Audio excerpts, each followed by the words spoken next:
I'm Tom Natchu. In this episode of Fraud Squad, we're going to introduce you to Mark Allen Eisinger. Now, he promised investors a 30% return on their investment backed by gold reserves that he held in his company, the Saxton Group. There were no gold reserves, and his investors lost more than $40 million. But first, we're going to examine another story about a financial predator.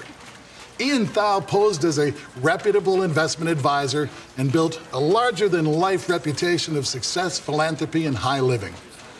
Beautiful mansion, private jets, the finest wines are all part of his scam. And as we've seen before, this was all on the backs of innocent victims. He bilked millions from his so-called clients, leaving some of them destitute. We're talking about tens of millions of dollars here. There's a lot of trust with Ian Thau. If you go back, Ian Thau knew a lot of these people from many, many years ago. Meet Helena and Shirley, two sisters who were enjoying a modest retirement living in their small home. That is until Ian Thau came into their lives and created a financial disaster, all based on fraud. I've never hated anyone in my life before. Shirley? I do hate Ian. At one point, we were up over $1 million. Our money dwindled because of the crash, and that was part of the reason Ian asked us to go to Berkshire. He said, I will have more freedom, I can buy more product. He went to his clients and he said, you've lost money on mutual funds. I would like to provide you with some alternative. I said, fine, Ian, if you feel that way, we trust you. You know you're our friend, we'll go with you. People writing checks to him personally, to his companies. They were meeting him in coffee shops, in his, he had a big Hummer SUV there, doing transaction in his truck. There was no transactions actually being done in his office, which would make sense.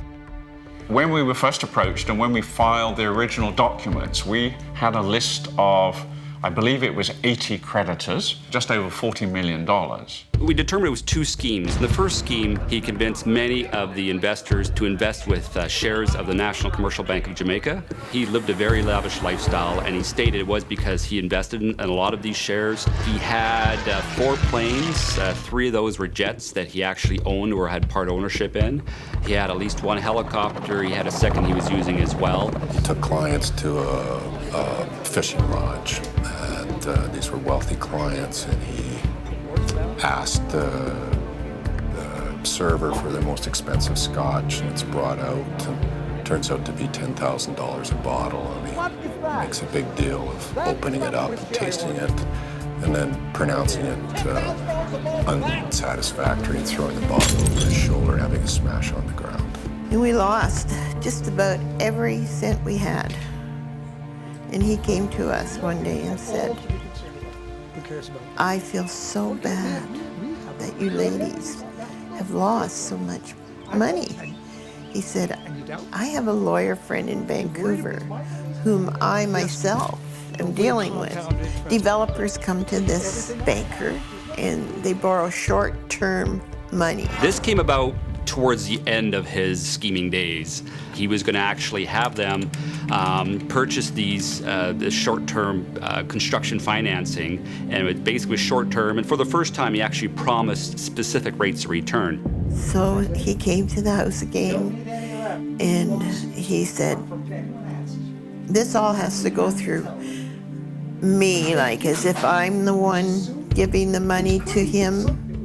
It'll be in my name, but he said, I keep very good records. The people had to get extremely large lines of credit. Ian Thau was very good at making that a very efficient process for people. And a lot of people had equity in their houses, so they could use that as collateral, for a secure line of credit.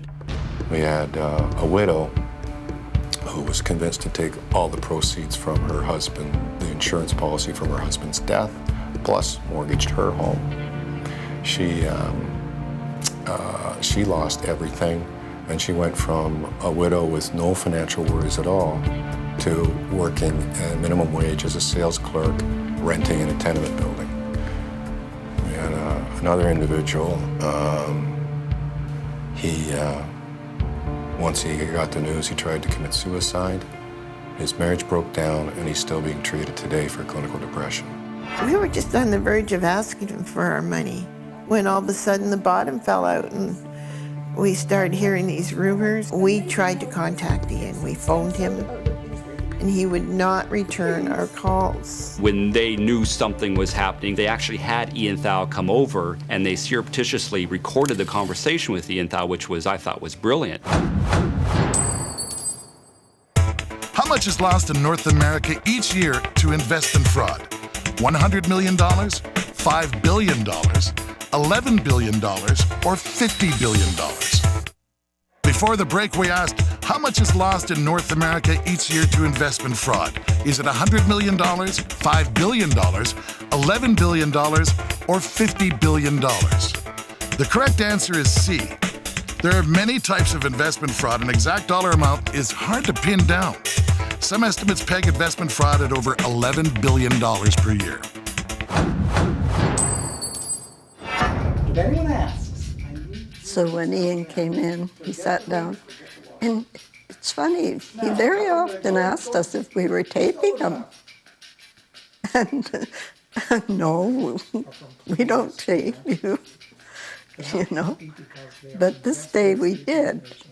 It was quite revealing, I think, that I think on it sounds like fraud to me, what he said. There's no reason. The fact is he was still working for Berkshire, and the allegations are that Berkshire should have had more control or at least more knowledge as to what Ian Thao was involved with, especially when it was very evident he was living this very lavish lifestyle. Berkshire did also step up to the plate. So Berkshire did in fact pay back many of the victims, I don't believe it was 100%, but they did pay back a lot of the victims, a certain percentage of their losses.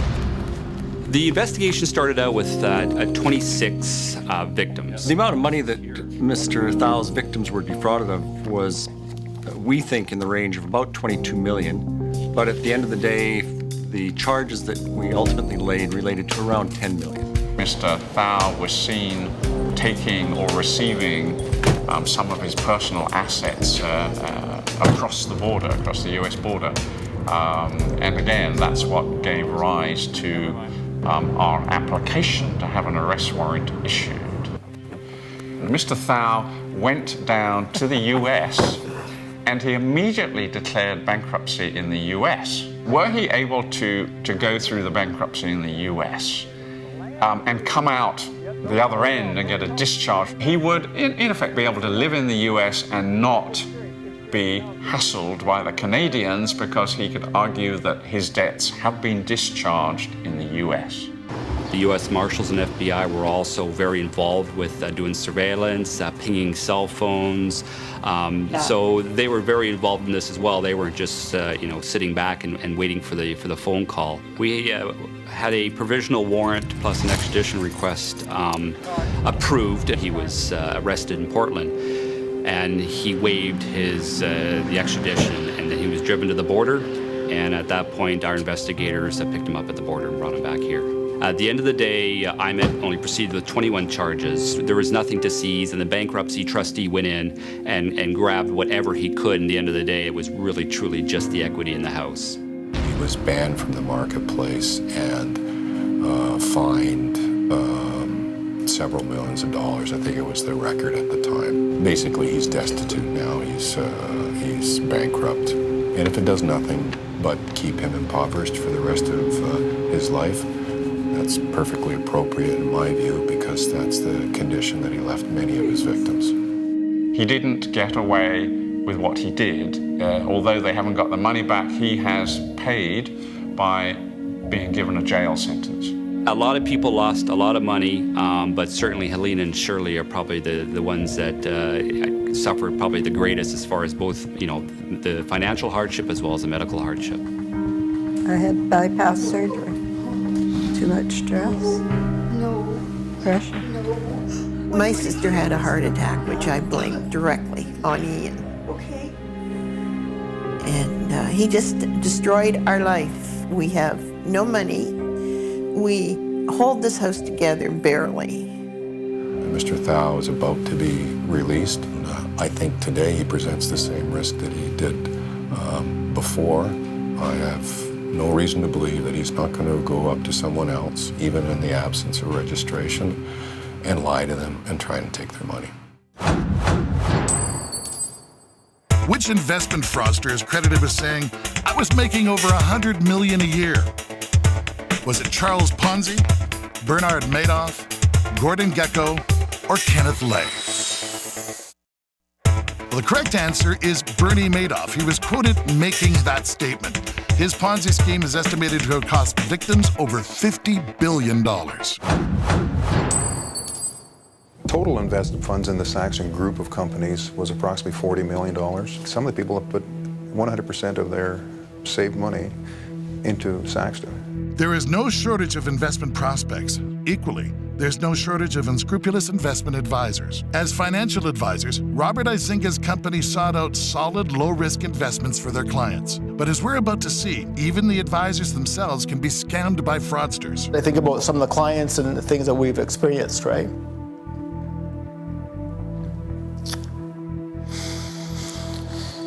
So it's a difficult thing to talk about, and it's a very difficult thing to take. Robert was introduced by his boss to an investment opportunity by the Saxton Group. In our office, we had various investments that we offered, and Saxton became one of them as a suitable investment for conservative type investors. Saxton Group, there was two main players. The lead on the main part of the company was Mark Allen Izinga, and he had a partner named James Sylvester.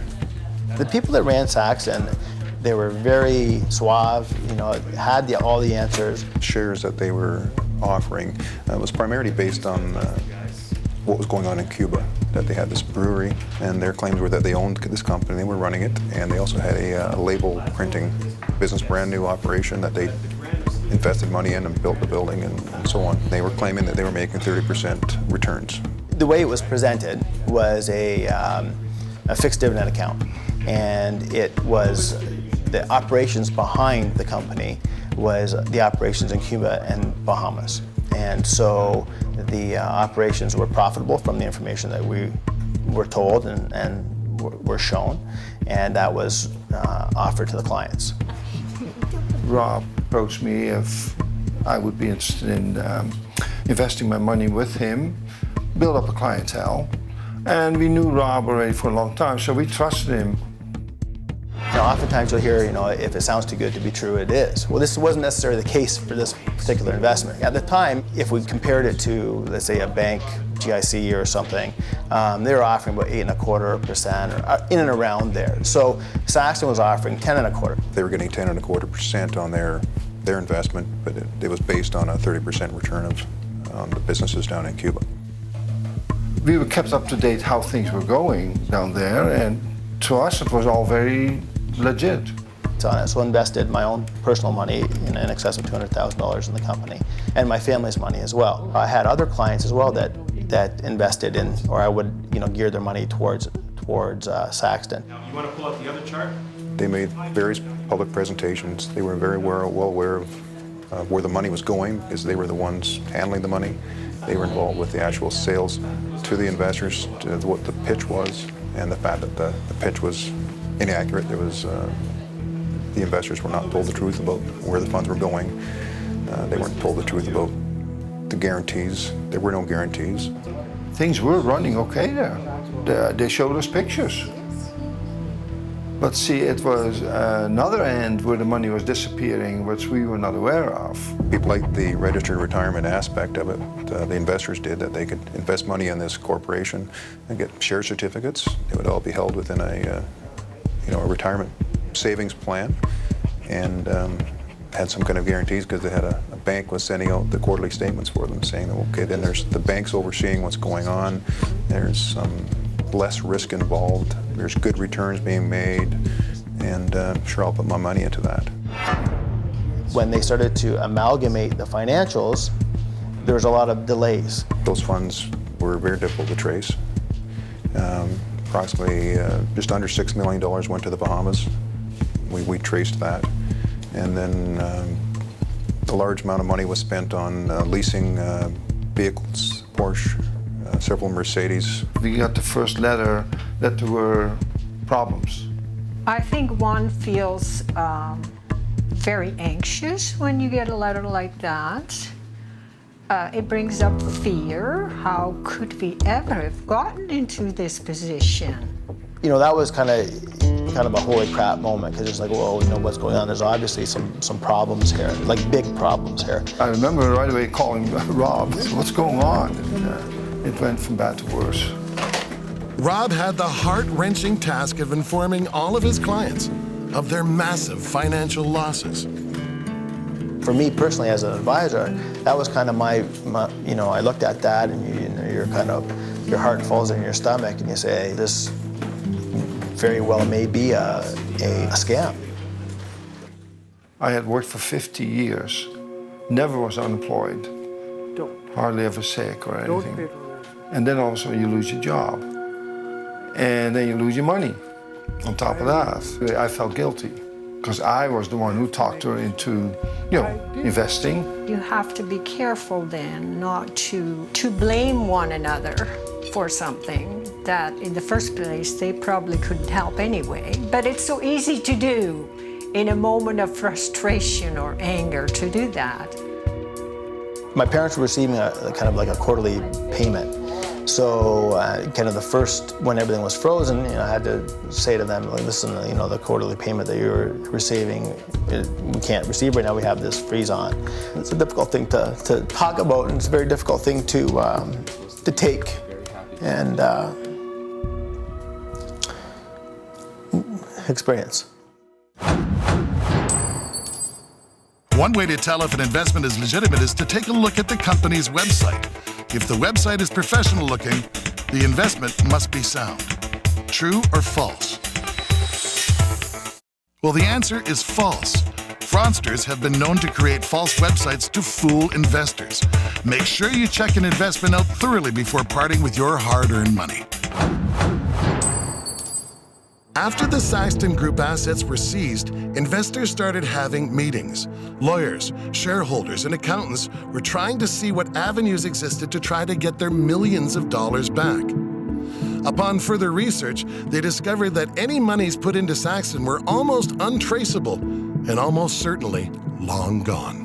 There was a statement that came out from, I think it was KPMG, that had audited the operations, and it showed that the assets were only worth about $5.5 million or something, and they could only account for about $10 million of $40 million. We found out how many people had invested and what kind of people. Then we learned that lawyers had and doctors had, and I thought, well, if they did, well, you know, and I did too, maybe I shouldn't be too hard on myself in thinking, how dense could you get?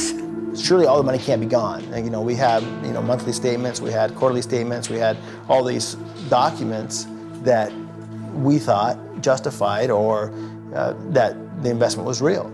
A lot of sleepless nights, you can't believe it. You look back and you think, one, you feel a huge amount of guilt. So you're looking at it and you're saying, you know, my first concern wasn't really for myself and my family so much as it was for my parents and a lot of the family and friends that had invested in the company. The police had a difficult time trying to find people to testify because so many of the victims were friends of the financial advisors. And they're the ones that encouraged them to invest in Saxton in the first place. And even after all of that happened, their friends didn't want to turn them in or get them into any further trouble. A lot of people were nervous about testifying in court.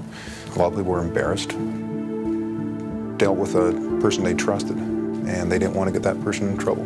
They were both charged in 2003. Unfortunately, Mr. Sylvester died shortly before the preliminary hearings were to start, and Mr. Izinga entered a plea of guilty in November of 2005, before any witnesses were actually called. So Mr. Izinga was sentenced. He received 8-year prison term, and at that time a $35 million restitution order was made. He appealed those decisions. His sentence of 8 years was not changed. It remained, and the restitution order was amended to $20 million based on the argument that he was unable to pay. It's not unusual for life to give you detours, so this was one that we had to learn to deal with. Yes, there's the loss of dreams, of well, when we retire, maybe we can do such and such. But after we lost the money, that was not possible anymore. The one thing that this experience has really taught me, there are some people that truly value the relationship over money. And those are the people that helped me get through it, you know, that really emphasize the fact that they realized that they trusted me and that I didn't violate their trust, and that they understand and realize that I also was a victim. And those people and those relationships really help you get through. Well, we've come to the end of another episode of Fraud Squad. Remember, we're fighting fraud together.